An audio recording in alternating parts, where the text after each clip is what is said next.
usa ansiolítico para tudo, né? Vai na feira. Gente, mas na feira existe chance de você ficar nervosa? Claro que existe. Então bota o ansiolítico na bolsa, porque ele virou o seu grande companheiro. Era assim que eu me sentia. Eu precisava do ansiolítico para tudo. Se eu fosse passar um final de semana relaxante em Friburgo, eu tinha que ter um ansiolítico comigo, porque eu podia não conseguir dormir.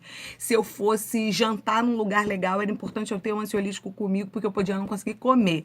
Então, mas se eu fosse à praia, era importante ter um ansiolítico comigo, porque eu podia não conseguir relaxar. Então, o que foi receitado, né? Foi como um aliado, uma coisa que você tinha que usar em último caso, se tornou uma coisa rotineira, eu usava para tudo o tempo todo, e comecei a perceber que não estava legal, né? Só que não tá legal, você toma o quê? Ansiolítico.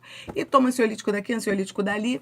A minha vida foi passando por uma série de dificuldades, né? Eu comecei a ter momentos desafiadores no trabalho, eu comecei a ter muito problema financeiro, eu comecei a ter muito medo de ter uma doença de novo, quer dizer, várias coisas que tinham sido acalmadas com o uso do antidepressivo inicialmente, a gente está falando de 3, 4 anos usando um mesmo antidepressivo, que é o desvenlafaxina, o Pristic, que é uma medicação nova aí, né, não tem lá muita gente usando, mas até encontrei umas amigas que usavam, assim, a gente fiquei até feliz de encontrar gente que usava também, porque eu vi, gente, então tem risco, né, tem outras pessoas usando, porque eu usava com medo, né, nunca usei segura. E aí, com essa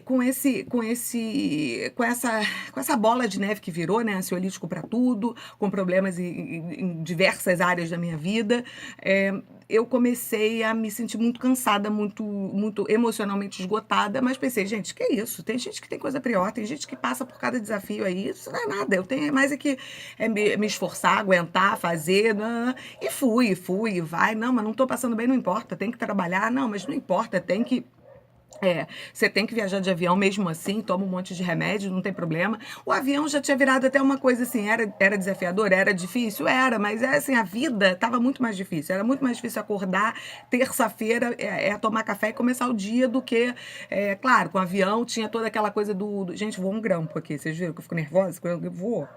E aí, nessa confusão toda que se tornou a minha vida, um belo dia, eu me lembro que um belo dia não, foi dia 3 de outubro de 2013, ou 14, 13, não, 14, 2014. Foi o dia que eu tive um troço. Eu estava no trabalho e, de repente, eu senti que não dava mais, não dava, eu não aguentava mais lidar com nada daquilo.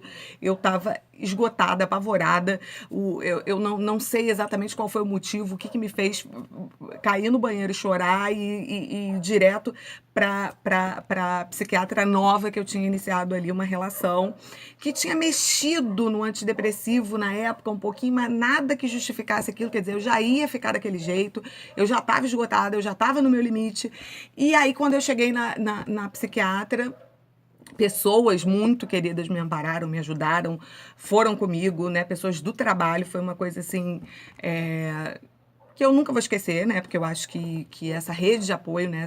Essa coisa toda de você poder contar, né? De você achar que você está num lugar onde as pessoas vão te apoiar, onde as pessoas vão de alguma forma te ajudar a lidar com aquilo ali, cada um na sua medida, do seu jeito, no seu tempo, mas foi assim que aconteceu. Eu tive ajuda, eu tive gente do meu lado, eu tive gente compreendendo, eu tive gente me ajudando, né? E muita gente não tem, na verdade, a maioria não tem. E aí essa psiquiatra, ela não tinha um espaço muito grande, assim, de diálogo, ela tinha um espaço, a relação dela era direta, assim, com a medicação, era uma paciente nova, enfim, ela me passou uma medicação para comer, falou, olha, você precisa ficar, vamos afastar você 15 dias de trabalho, você tá péssima, não sei o quê, e você vai começar esse novo medicamento aqui, porque esse antidepressivo que você tá tomando não tá mais fazendo efeito, você tá fazendo uso exacerbado do ansiolítico, não sei o quê, então começa essa medicação chamada quetiapina. Quando eu peguei a bula e vi que era um antipsicótico, eu falei, gente, eu tô psicótica e não sei? Ela não vai me avisar, ela não vai avisar minha família que eu sou psicótica? Não era psicótica, aquela medicação. Aí eu liguei pra ela. Depois de 7.000 vezes tentando ligar pro celular dela, eu consegui, claro, ela é uma psiquiatra, a gente tá num pronto-socorro, mas todo paciente psiquiátrico, ele precisa ter, não adianta, é urgente. E eu não ia tomar aquilo sem falar com ela, ela me disse que era uma medicação onde eu podia ficar tranquila, eu não estava psicótica, nada, que aquilo ali era para ajudar na depressão, era assim mesmo, ela achava que eu não estava nada bem, que era importante que eu iniciasse, que ele tinha uma ação antidepressiva, então eu tomei quetiapina e fiquei desabitada, né? Aqui, assim, se eu estava me sentindo esgotada, eu passei a não sentir mais nada. Aquela medicação, Deus me livre, eu nunca mais tomei na minha vida. Quer dizer, tomei depois, em um momento, mas depois falei, não. Ela desabita. Eu fiquei que eu não conseguia olhar pra parede. Na verdade, eu só olhava pra parede. Eu tava desabitada, não tinha ninguém mais dentro de mim. Foi uma das piores sensações da minha vida. Eu falei, isso aqui eu não tomo. Eu tô ruim, mas assim eu tô pior, porque assim eu não tô... Aqui, aí não mora ninguém dentro, aí não dá pra fazer nada, aí não... E assim foi acontecendo, mexendo, então toma outro remédio e nada deu melhorar, e aí depressão. Porque eu já tava, quer dizer, mexe na medicação e não tem jeito, e fica longe do trabalho, fica em casa, e aí começou um episódio extremamente difícil, porque eu acho que a ansiedade era uma coisa que eu sempre conheci, né, que eu conheço. Quando você tá muito deprimida, quer dizer, você respira, você corre, você, né? Quando você tá muito deprimida, você tá muito ansiosa. Quando você tá deprimida, é muito difícil achar o que fazer pra melhorar a depressão, né? Porque a ansiedade você tem que baixar. A depressão você tem que levantar.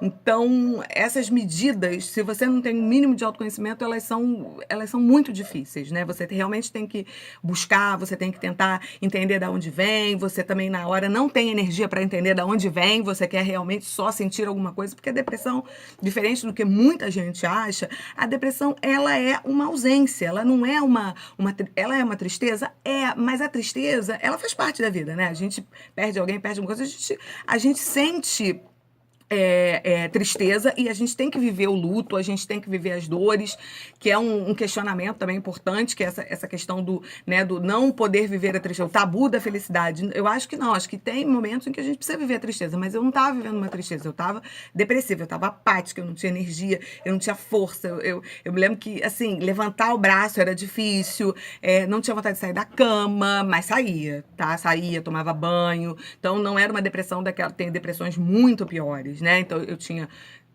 tenho um marido extremamente companheiro, uma mãe carinhosa, um pai, irmãos. Eu tenho uma rede de apoio muito forte, amigos queridos, primas. Então eu consegui manter uma rotina mais ou menos normal, né? Mesmo estando deprimida. Mas foi muito difícil. Eu fiquei afastada do trabalho quase 6 meses. Foi um período muito difícil, muito, muito, muito. É um período que, quando eu tento lembrar dele, parece que a gente nem consegue reconstruir aquilo ali, porque parece que a gente tem que esquecer um pouquinho para poder conseguir seguir, né?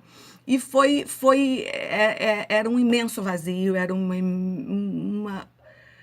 uma sensação de que não dava mais, assim, de que tinha esvaziado, que eu tinha me perdido, parecia que todo mundo era capaz todo mundo era melhor, todo mundo estava mais feliz, todo mundo estava conseguindo fazer alguma coisa, e eu não era capaz de ir até a rua, caminhar, fazer alguma coisa para tentar produzir endorfina, que é o que todo mundo fala, mas a depressão te deixa fraca, te deixa mole, te deixa sem vontade de nada.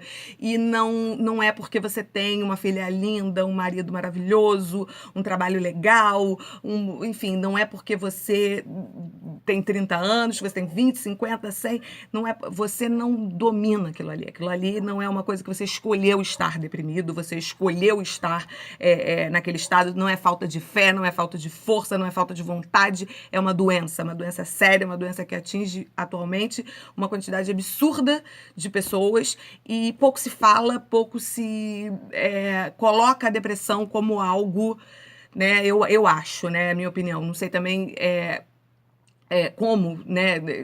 Bem, estou achando um meio que é falar abertamente, publicamente sobre isso. E nesse momento eu percebi que eu não estava sozinha.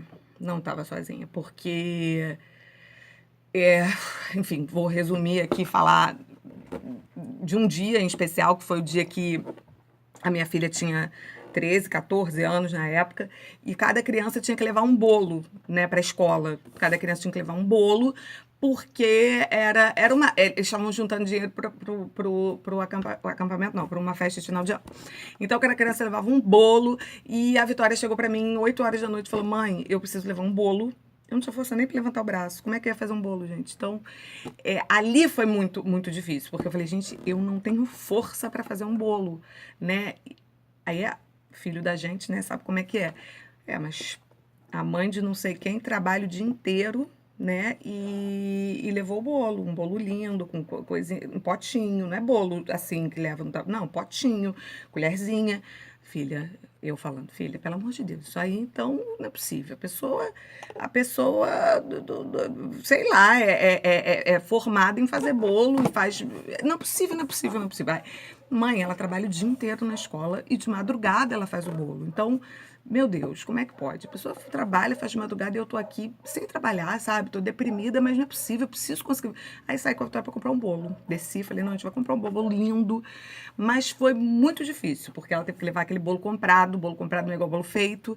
E aí, quando eu melhorei um pouco, eu preparei um bolo lindo de laranja. Faço muitos bolos. Esse não, foi de fubá. Fiz um bolo de fubá maravilhoso, levei para a escola da Bevi, eu já estava um pouco melhor, porque eu queria me redimir, né? E aí quando eu cheguei, a Vitória tinha falado de várias mães. E aí eu fui conversar com essas várias mães. Eu me lembro que eu conversei primeiro com uma que falou assim: "Ah, eu faço, né? Eu faço, mas eu faço esse bolo, meu, sabe lá Deus em que condição?" Falei, gente, então de repente, né? Como assim condição? Ah, meu filho, relação com o marido tá por um fio, né? Porque ele chega e me chama de baleia, me chama de gorda, me chama de péssima mãe, me chama. Falei, gente, que isso? E como? Isso é uma relação completamente abusiva. Você não. Aí cheguei na outra mãe que fazia o bolo de madrugada num potinho, ela veio falar comigo, falou, olha, posso falar com você sobre uma coisa? Eu sei que você não abriu isso para todo mundo, mas você comentou no grupo do WhatsApp que você está deprimida. Eu falei no grupo, falei, vou falar a verdade, estou deprimida, não pude fazer bolo. Então, você tem vontade de se jogar na frente do primeiro carro que passa? Eu nunca tive vontade de me jogar, mas com a cara que ela fez para mim, na mesma hora que eu falei que tinha. Claro que eu tenho. Toda hora eu tenho vontade de me jogar na frente. Ai, porque eu tenho, menina, eu não durmo de noite, né? Por isso que eu faço doce, faço bolo. Falei, então por isso que ela faz bolo e leva, porque não é possível, gente, não é possível que outra mãe.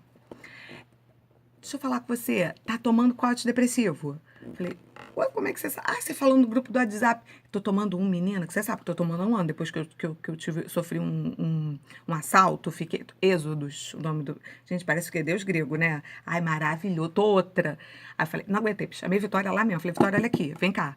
Tá todo mundo deprimido nessa escola. Essas mães estão tudo. Todo mundo faz bolo de madrugada, todo mundo. Porque a Vitória tinha falado uma semana na minha cabeça que eu era a pior mãe do mundo. Tá todo mundo deprimido nessa escola. Você pode ficar tranquila que a gente não tá fora. A gente tá fora de nada. Tá dentro. Estamos deprimida, tô deprimida. Tá todo mundo deprimido. E, aliás, tem muita gente aqui deprimida que nem começou a se tratar. E aí eu falei: opa, essa história de depressão precisa ser falada, porque eu falei no WhatsApp, veio esse bando de mãe falar comigo, como é que é isso?